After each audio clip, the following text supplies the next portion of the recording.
অবশেষে এবার মুখ খুলল প্রীতি নিজেই। রনির আর রনির দিদির গন্ডগোলের ব্যাপারটা তো তোমরা সকলেই জেনে গেছো। রন্দার ক্ষতবিক্ষত চেহারা দেখে, রক্তাক্ত অবস্থায় দেখে সকলেই বুঝে গেছো যে রন্দার দিদি রন্দাকে কিভাবে মেরেছে। যদিও রন্দার দিদি পুরো বিষয়টাই অস্বীকার করে বলেছে রন্দাই নাকি প্রথমে দিদির চুলের মুঠি ধরেছিল এবং আত্মরক্ষার জন্য রন্দার দিদি ভাইকে ঠেকাতে গিয়ে নখের আঁচড়ে রন্দার মুখে কেটে গেছে। কিন্তু রন্দা পুরো বিষয়টাই অস্বীকার করে জানিয়েছে দিদিই নাকি বটি তুলেছিল ভাইকে মারার জন্য।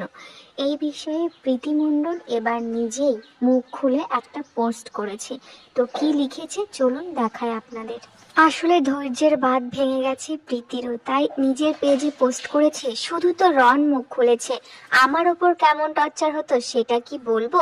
রায়বাঘিনী ননদিনীর গল্প, তাহলে কিন্তু অনেকের নাটক ধরা পড়ে যাবে। তো প্রীতির হঠাৎ করে এরকম পোস্ট দেখেই অনেকেই কিন্তু জানতে চেয়েছে প্রীতির ওপর কিরকম টর্চার করেছে। সবাই কিন্তু কমেন্ট করেছে প্রীতির ওপর কি টর্চার হয়েছে সকলেই জানতে চায়।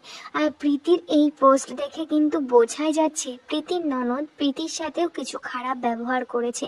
তো প্রীতির এই কমেন্টটা দেখে আরো অনেক সত্যি সামনে চলে এলো, তবে আরো অনেক সত্যি সামনে আসা বাকি রয়ে গেছে। তোমরা কি জানতে চাও প্রীতির সাথেও ঠিক কি কি অন্যায় করা হয়েছে?